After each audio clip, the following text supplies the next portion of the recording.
Voilà, bonjour à tous. Vidéo, vidéo de la fin du cycle.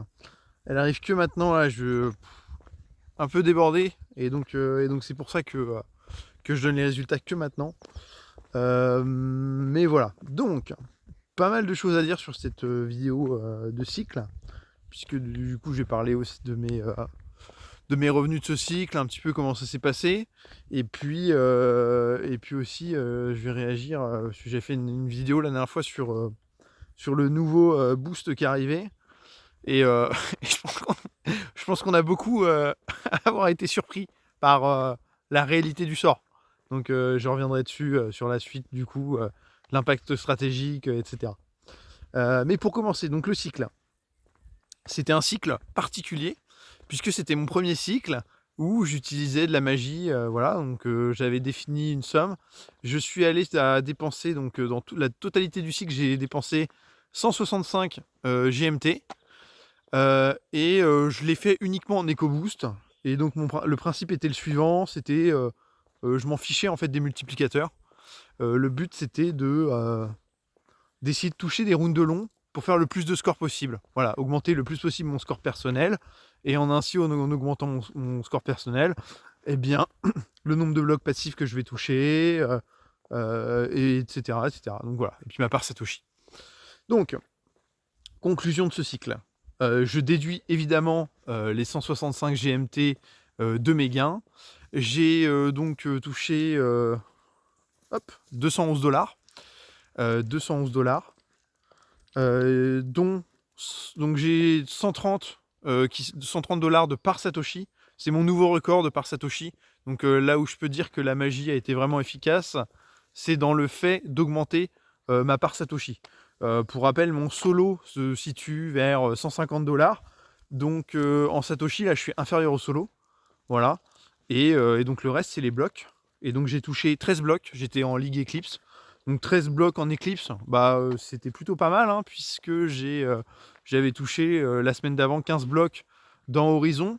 Mais bon, là, du fait du jeu déduit de la magie. Et au final, si on regarde mes deux cycles, il n'y a pas grande différence. Donc au final, alors ça reste un très bon score. En ROI hebdomadaire, ça me fait du 44%. Et ça amène mon ROI moyen depuis début mai, la tendance de mon ROI moyen, à 48,35% pour le moment. Donc je suis toujours sur un très bon ROI. 44%, c'est une très bonne semaine, hein. Encore une fois, mon ROI de solo, c'est du 31,5%, vous voyez. Donc ça surperforme grandement. Je vais pas dire que la magie, en gros, a révolutionné quoi que ce soit. Enfin, si vous regardez mes derniers cycles sans magie, ils sont. Alors bien sûr, il y a de la variance, etc. J'aurais peut-être été un peu moins bon sans utiliser de magie ou quoi. Mais je peux pas dire que la différence est flagrante. Là où elle est flagrante, c'est encore une fois, c'est sur la part Satoshi. Donc là, clairement, ça rejoint l'hypothèse où on se dit la magie n'a pas forcément. Là, en tout cas, aux échelles de magie que j'ai faites, dans les conditions que j'ai faites, hein, bien sûr. En vrai, il faudrait que je fasse de la magie sur 10 cycles pour vous donner un vrai avis. Mais en gros, là, sur le petit échantillon que j'ai fait, ce que je me dis, c'est qu'une utilisation raisonnable de la magie booste peut-être légèrement les performances, mais surtout, ça augmente la part Satoshi. Donc si un jour on veut être retirer les gains, etc., bah, on peut quand même rester en Miners War si on est actif. Par contre, il y a un vrai problème avec tout ça, moi, c'est que j'ai passé un temps fou pour justement appliquer la stratégie. Je voulais bien le faire, je voulais être impliqué. J'ai mis quand même beaucoup de GMT sur la table, hein. Je considère que c'est vraiment beaucoup de faire un cycle à 165 GMT. Eh bien, le temps passé en fait. C'est chronophage énormément. Donc, ça, c'est vraiment le gros point négatif, hein, de la stratégie.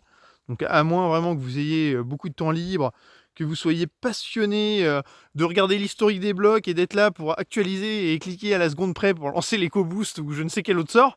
Euh, voilà, ouais, c'est pas trop, c'est pas trop mon style d'investissement. Donc, mais bon, je suis passé outre tout ça puisque mon but c'était quand même de faire de la performance, etc. Donc c'est pas un vrai test, mais ça confirme quand même des tendances et des données. Donc voilà, là de toute façon j'ai une semaine où je suis débordé, j'ai pas une seconde, donc de toute façon à nouveau du boostage, c'est terminé. Donc, mais même pour la totalité de mon clan, hein, on s'est dit on repasse en no boost. Donc maintenant, la différence c'est qu'on est dans Odyssée. On va voir, on est quoi? On est mercredi aujourd'hui.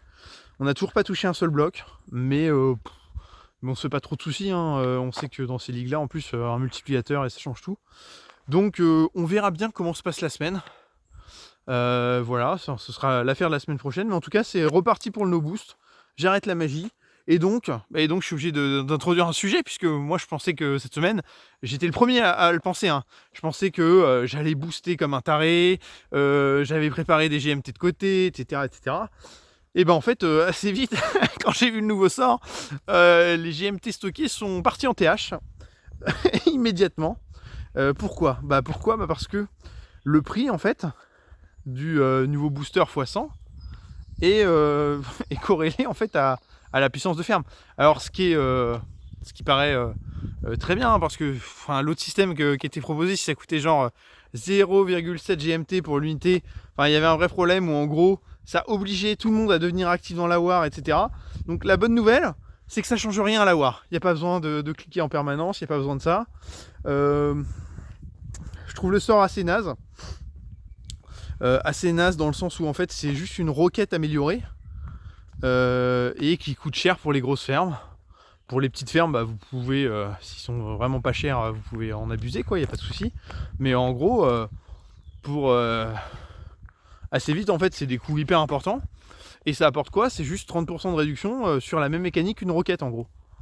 En fait, l'éco-boost, si je prends dans les sorts, si je prends la philosophie de tous les sorts, l'éclair, il peut être intéressant pour les rounds de cours ou pour essayer de maximiser son pourcentage de chance à la fin d'un bloc. Voilà, il y a un côté spéculatif, etc.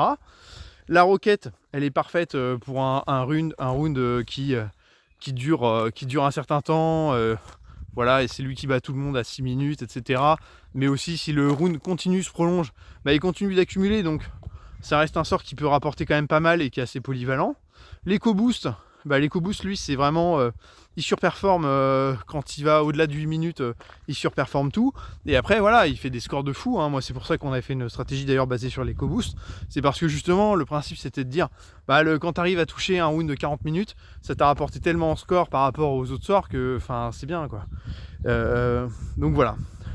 Et donc là, il y avait une vraie logique où chaque sort est optimisé pour un type de situation, etc. Et donc là arrive leur nouveau truc. Je trouve il apporte rien en fait. Donc je trouve que ça change rien, ça révolutionne rien du tout. Le truc des TH, en fait c'est un faux truc, hein, vu que c'est scalé sur le prix. Ça en fait ça sert à rien. Donc je dirais pas que c'est une désillusion parce que ça m'enchantait pas non plus la perspective de devoir cliquer en permanence. Les TH, ça a l'air d'être de favoriser les gros TH, c'est en fait un faux favoritisme en fait. Je pense que vraiment ça reste qu'une requête améliorée. Alors on pourrait se dire sur quelqu'un qui utilise énormément de boost, vu que c'est limité à un par round, etc. Mais bon, ouais, je sais pas trop quoi en dire. Si vous avez un avis différent, si vous trouvez ce nouveau boost incroyable, écoutez, partagez-le. En tout cas, moi, stratégiquement, il change rien à ma vie. Et j'ai envie de dire tant mieux. Voilà. Moi, au final, le cœur de la Wars reste exactement le même. Et voilà. Écoutez, n'hésitez pas à me dire comment s'est passé le cycle pour vous. Voilà, sur quelle stratégie vous êtes. Et à très bientôt. Allez, belle journée.